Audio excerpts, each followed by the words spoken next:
Welcome. Do a tutorial here on masking, and we want to take this portrait here and place it onto this background. So to do that, I'm going to use the new mask panel in CS5 and some of the new masking features, as well as some older features. So let's get started. The first thing I'm going to want to do here is make the background a layer so that we can have a layer mask. And the easiest way to do that is to double click on the image thumbnail here in the background layer, and then we get the new layer dialog, and we can name this, and we'll give this a name for our model here. And now it's a layer that we can attach a layer mask to. So in order to get a layer mask, we have to start off with a selection. So I'm going to go up here to the select menu, and we're going to use color range. So select color range. And this has been in Photoshop for a while now. It's a very useful, especially when you have a solid color background. And let's start with our fuzziness slider here at 50. Important to select localized color clusters. It gives us a little bit better detailed edge on our selection. So I'm going to start by clicking into the background of the image, and I can elect to show either the image here or the selection, and the white areas are selected. If we go image, you can see here's what the image looks like.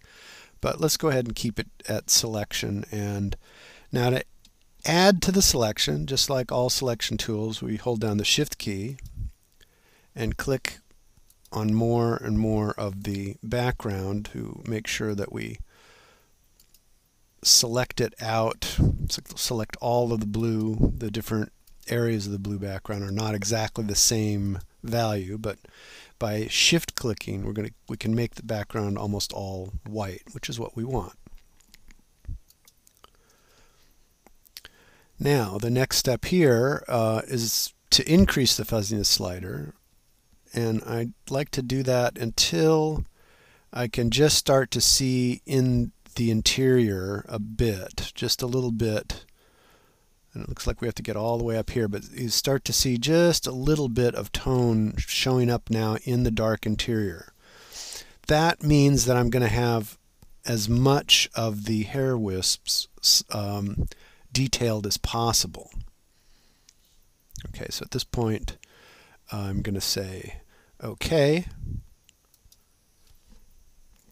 And now what we have is a selection of the background. I want instead to have a selection of the subject. So we can now go ahead to the select menu here and select inverse.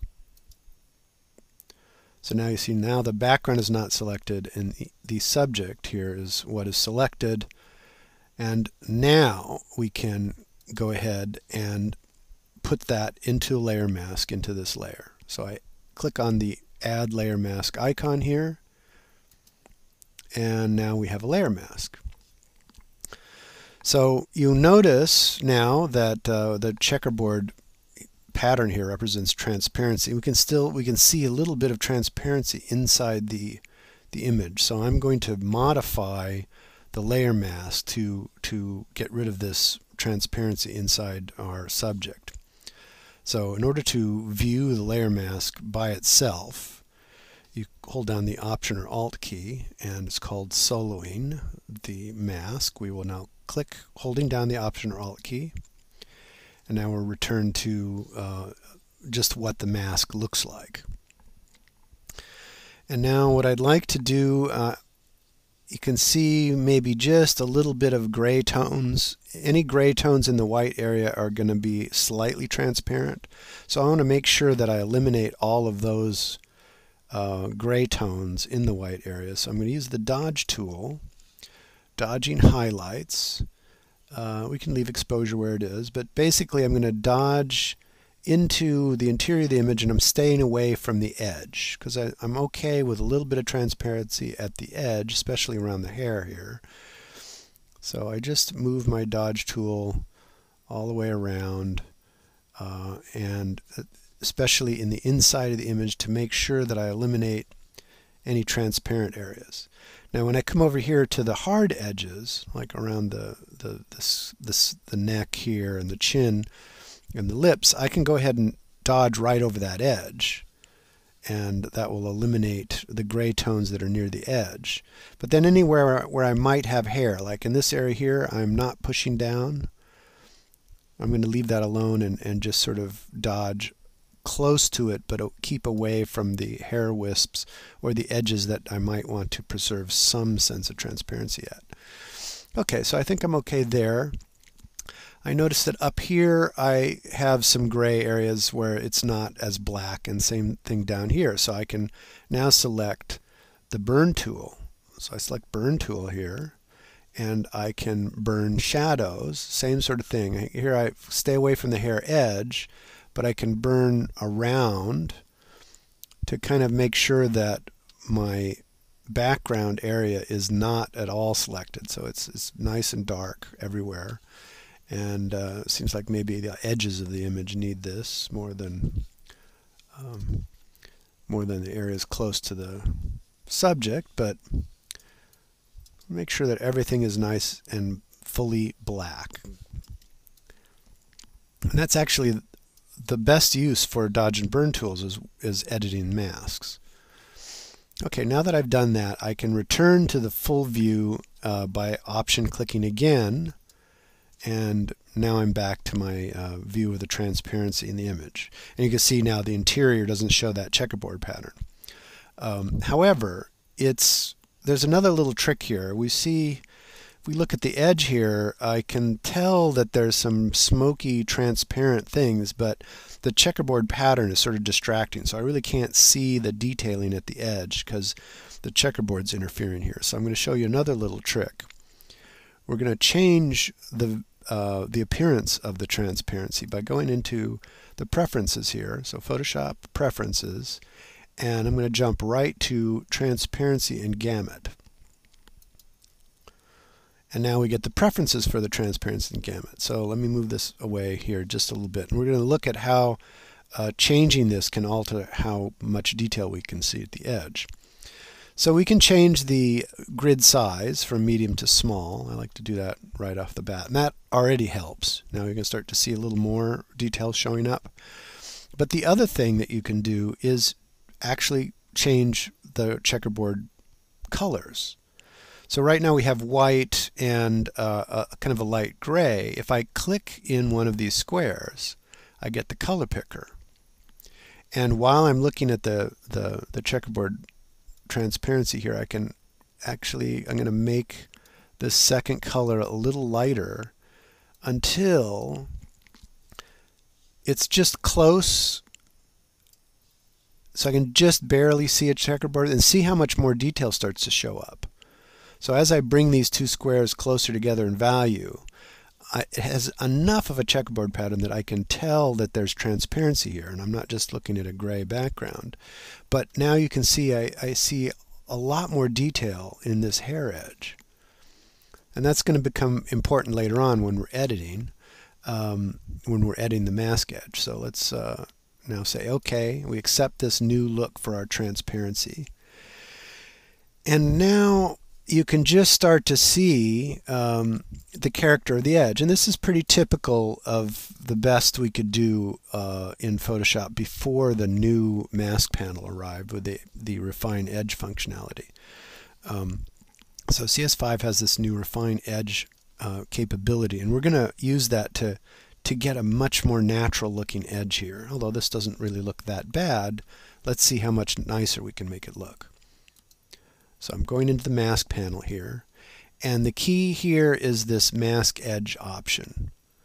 So I'm going to click on that, and we're going to use the edge detection. So if I show the radius, check show radius here, right now we see that we don't have any radius, so we're not discovering the edge at all. But as I increase the radius slider here, we can see now I'm looking at 4 0.8 pixels on either side of where the edge had originally been defined. So we're looking now, we're going to look out along that edge as when we use the adjust edge tools here, we can detect the edge using this edge detection radius. And I'm also going to check smart radius. And that will, when we don't have a lot of furry edges like on the hard edge around the face, the smart radius doesn't reach out quite as far. But over here on this side we're reaching out further, and I want to actually make sure I reach out far enough really to see all the hair wisps and get into the interior of the hair as well, so I can find any transparency, like sort of transparent holes in the hair inside the edge here. So I'm just pushing it way out here. In fact, why don't I just go all the way?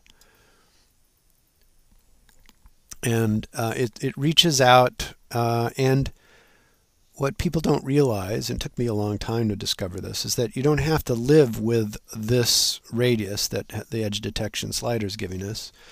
We can actually expand that. In fact, I'm going to brush into the hair a little bit here just to make sure that I find all the areas that might or might not be transparent. And as I do that, it keeps revising the edge. Now to see, I can uncheck show radius, and I can see, yes, up in here I haven't gotten quite into the hair enough. So I'm going to do that. And I suspect that possibly down here I'm also going to have an issue. Let's see, let's uncheck the show radius. And yeah, I think I want to be all the way down into here and down into there. So we'll close the radius again, and I'm going to make sure that I get everything that could potentially have some transparency, even subtle hints of seeing a little bit of that blue background coming through there. And I'll just work my way down here, because I know also down in here there's some other areas. Down in here I didn't get all of them where the background might show through. Okay, so now I've got a much more subtle edge going on, and I might want to extend some of these areas just to make sure that I pick up all of the potentially wispy little ends of the hair here.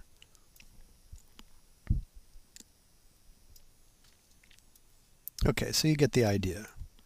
And now on this I don't really have to do anything. It's found the edge very nicely for me here, and that's a hard edge, so I don't need to extend it. And we're now okay to say okay. However, let's uncheck this. The one thing that we can notice still about this edge is that, you know, this is sort of blue. We have this blue fringe going on where the background is sort of wrapped around into the subject here, especially on the hard edge. And then on the wispy hair edges, since they're sort of transparent, we're getting a lot of that blue color. And we'd rather not have that blue color in the hair because it makes it more difficult to get this to play over a different colored background. So the big, really brilliant little trick here in the Refine Mask dialog is this output section here and the Decontaminate Colors checkbox. So watch what happens when I check this. So you saw that? See the blue color went away? Yeah, so the blue color goes away when I check that, and this amount determines how much of the color, the interior color of the subject gets drawn back into the edge. And so, you know, like down around here it's sort of ashy, and maybe I want to get a little more of that brown color in there, so I'd increase the amount. And it kind of gets a little darker. So we get a little more of that brown color, and we see it looks pretty nice there. Let's uncheck the Decontaminate Colors and see again. Yeah, you can see how much of that blue color has been eliminated, and I think I'm pretty good here. So our only other choice here is how we're going to output this, and we are going to get a new layer with a layer mask. So even though we have a background layer that got turned into a layer and has a layer mask with it just so that we could edit the mask, we always preserve the original mask just in case we don't like the end result, but by selecting new layer with layer mask. So that's what I want to do here. So say OK, and you notice now I have a new layer, right? And we can kind of now compare the new layer mask edge with the old one, and the easiest way it really is to undo it, but I can always go back here and see what the old layer and layer mask looked like compared to the new one. Okay, or we can undo and redo, so you can see how much better, how much more hair I picked up. All the subtle little wisps came back. This is the really cool thing about the new mask panel, is it gives us this capability. Okay, so now I want to take this and place it on the background. So I'll take my move tool here, click somewhere inside the image, and then go up to the tab until it comes forward, and you can see the outlines, that sort of light outline of the image that I'm dragging, and I'll just drop it on top of this background, and there we go. I may move it a little over into the center more here, and so now you can see what a nice edge we have. It's very convincing, very, very nicely blended. The only thing that I'm concerned about right now is that on this background, I think some of this color would kind of wrap into the hair, would catch the light source back here, would catch in the hair wisps, so we'd see a little bit of that orange color. So I'd like to add that color into the hair just to help marry this image into the background. And also I'm noticing down here some of the blue color is polluting the color of her neck here, as it's sort of reflecting off her neck. And I'd rather have this sort of orange color show up down here. So let's go ahead, and I'm going to end up painting a color in. And first I'm going to sample the color. Let's pick, oh, we might as well go for the gusto here, and I'll pick this orange color down here. And then I want to create a layer that's going to hold that color, but I want that layer to be constrained by this layer's layer mask. So let's close up the mask panel, and I'm going to make a new layer. I'll click on the new layer icon down here, but hold down the Option or Alt key when I do so. So I hold down Option or Alt, click on that, and I get the new layer options. Okay, and this will be our edge color. Very important now, I want to use the previous layer to create clipping masks. So I check this, and now this layer, you can see the little arrow pointing down here, pointing to the layer below it. That means that this layer's layer mask is now going to constrain this layer. So to show you what I mean there, if I now paint into the edge with, let's increase the opacity here to 100% just so we can see what we're doing. I'm just painting now with this orange color into this layer, and you'll see that it's the layer mask that we've created for that layer that's containing this edge, this hair edge, these wisps, is controlling where that paint is visible. Okay, so I just want to kind of make sure I get just the edges of the hair, and maybe into the edge of the figure just a little bit, but I'm going to reduce the opacity here to about 30%, because I don't need it to kind of come in too strongly. And just barely kind of kiss the edge there, and maybe a little bit more down here because it's picking up a little more of that blue color.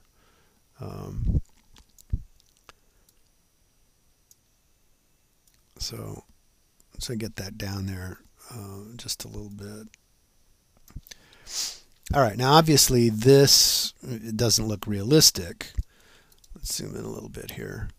So what I what I'll do probably here is change from normal, and let's see what color looks like. If I just put color there,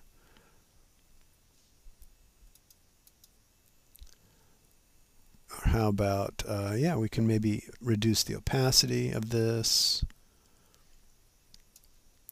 Or in this case, perhaps I would use a screening type of color. I'll do color dodge. That will put that color but also lighten the hair a little bit, which I think looks pretty good. And now I can further refine that. Yeah, I think that sort of kills that ashy gray blue color pollution down there. But I need to work the edge a little bit to get either more color in here or a little less maybe. Let's try adding a little more color into this area, so I'll just kind of brush at a very low opacity to kind of get it into the interior a little bit, but very subtly. Like down here, I think that hair can get a little warmer looking if I just brush some of that color in there. And now I want to take out some of the color, but I'll preserve it here but put a layer mask on it. So by clicking this layer mask, I now can take and refine how much the paint is applied, even though it's completely constrained by this mask as well. It's sort of like having the ability to have two masks active at the same time. So this time I'm going to maybe zoom in a little bit here, because some of this shouldn't, that orange color shouldn't be that strong in these darker strands of hair. So we'll do this work this a little more detailed here.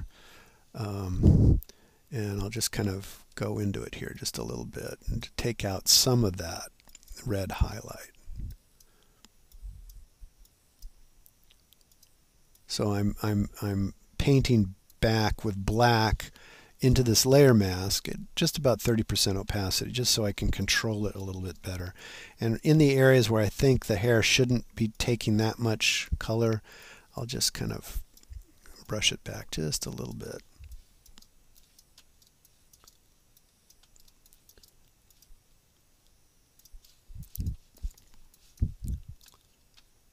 Just like in this area, this area is a little darker, and it shouldn't have quite so much color. It looks a little funky over in here, so I'll take it out. So these are the little fine-tuning things that you might want to do to help sell the lighting, to make it look more like this person belongs in this environment. I'm just going to take out a little bit of that.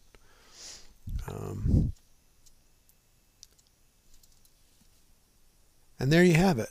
Now we have pretty nice and pretty convincing. You would think that she really belongs in this environment.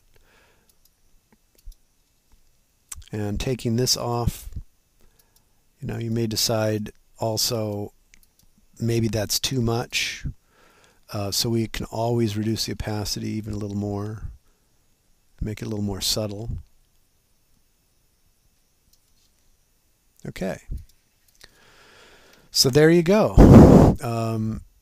Thank you for sitting through this. This was demonstrating the use of the mask panel up here, and especially the mask edge, the refine edge capabilities, which are really wonderful and amazing in CS5. Thank you.